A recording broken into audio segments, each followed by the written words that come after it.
I want to share with you how to reach your goals. Let us say together, good things are supposed to happen to me. Yeah, write that down. I want you to say that to yourself every day. See, we live in a world where we believe that bad things are supposed to happen to us. I remember at a point in my life, Bishop, when things are going good for me, and I said, this is too good to be true. Something is bound to happen. Guess what?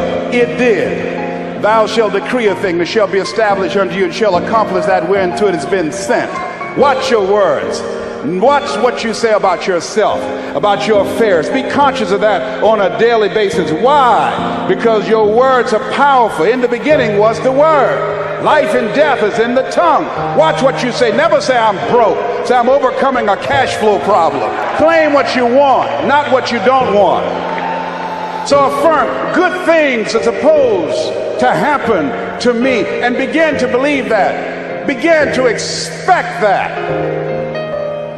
Now, I was talking to my oldest son, Calvin. We were going for a walk. And I said, Calvin, do you want to be successful? He said, yes, sir, Dad. It's okay. We kept on walking. Then I stopped and I looked him in the eyes. It's my namesake, my junior. I said, Calvin, we're looking at each other eye to eye now. Do you expect to be successful? Given the fact that you are a single parent of 2 kids, given the fact that you decided not to go to college to further your education, given the fact that you are very talented, but you're behind on your dreams and your bills, do you expect, based upon your performance, based upon what you produce at this point in time in your life, do you expect to be successful? And Calvin got quiet. Because see, if you ask most people at the Manpower Conference, do you want to be successful? Do you want to live a life of productivity? Do you want to live a life of contribution? Do you want to be a better father? Do you want to have your own business? Are there dreams you want? Everybody will say yes. But see, want shows up in conversation. Expectation shows up in behavior. See, what you do when you leave here, when the music stops, when the shouting dies down, your behavior, how you conduct yourself, writing your goals down, deciding to enroll in school to get a GED, deciding to sit into class with children young enough to be your grandchildren, decide to find some product, some idea, some service that you can provide so that you can begin to create some value for yourself so you can create wealth. And let me tell you something, ladies and gentlemen, it's very important that we begin to learn how to create wealth. I'm not talking about loving money. See, I believe that lack of money is the root of all evil. People are steal for money. People are killed for money. People go to jail for money. Every time the unemployment goes up, in those areas where the unemployment is high, that's where you have the highest incidence of crime and violence. Whenever the unemployment goes up 1% in our community, 10,000 children and women are battered. Money makes a difference in your life. I never wanted to be rich. All I've ever wanted to do was to be comfortable. How many of you ever want to be comfortable? Raise your hands. Then I realized in order to be comfortable, you got to be rich. An old friend of mine, Zig Ziglar, said, people say money won't make you happy, but everybody want to find out for themselves. Rita Davenport said money ain't important, but it's right up there with oxygen. And let me tell you something, fellas, even if you're as homeless as I am, if you got some money, women will find something cute on you. He got earlobes like Denzel, honey.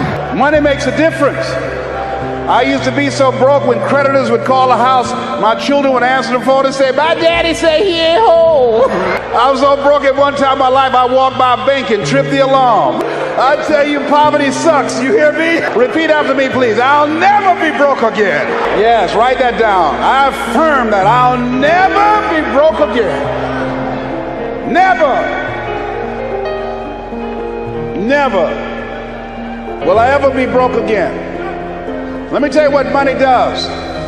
Number one, it gives you control over your life. Write that down. Number two, it gives you options.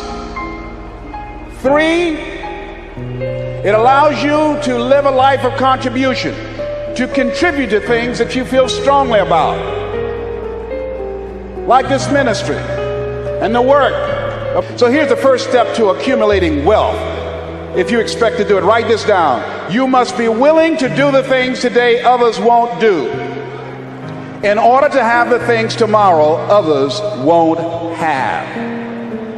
That's why the book of life said the road to life is straight and narrow, and few there be that find it, because few there be that are willing to do the things today others won't do, in order to have the things tomorrow others won't have. What are the things that others won't do? Number one, make discipline a major force in your life.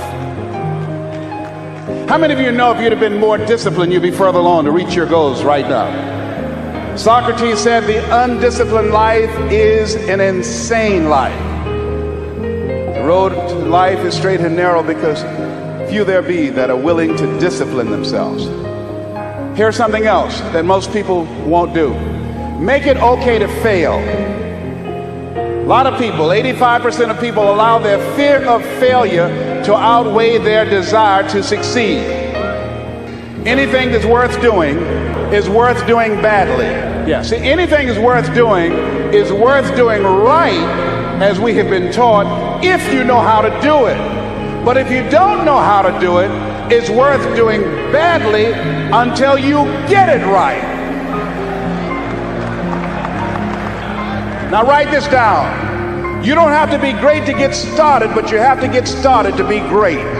I choose not to be a common man. It's my right to be uncommon if I can. I seek opportunity, not security. I do not wish to be a kept citizen, humbled and dull by having the state look after me. I want to take the calculated risk, to dream and to build, to fail and to succeed.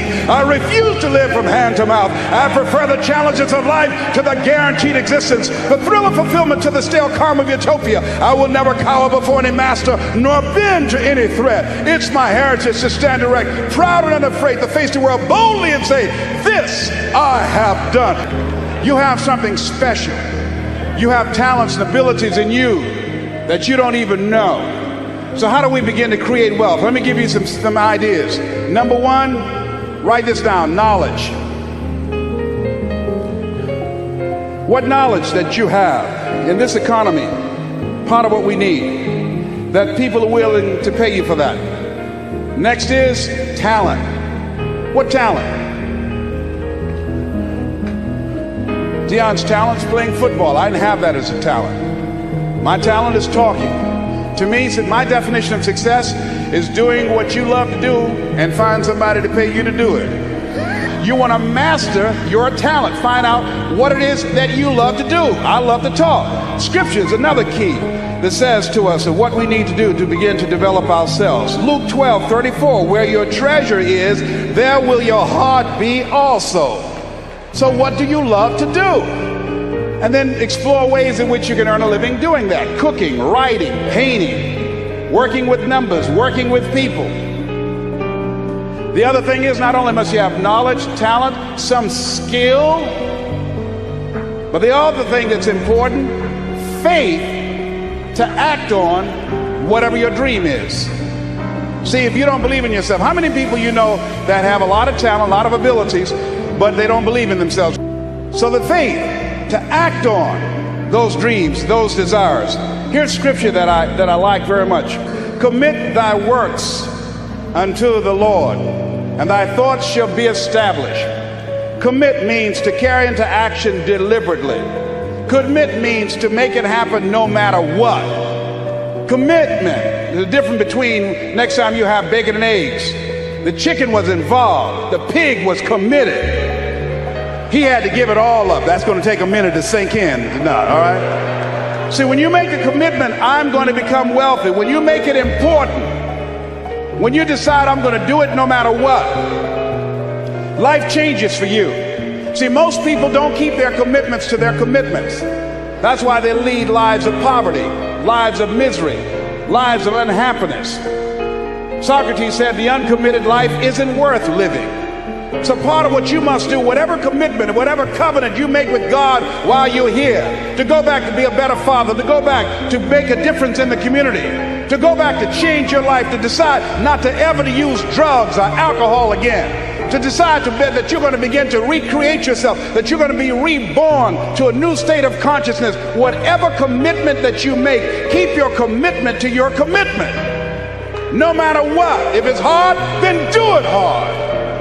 But keep your commitment to your commitment.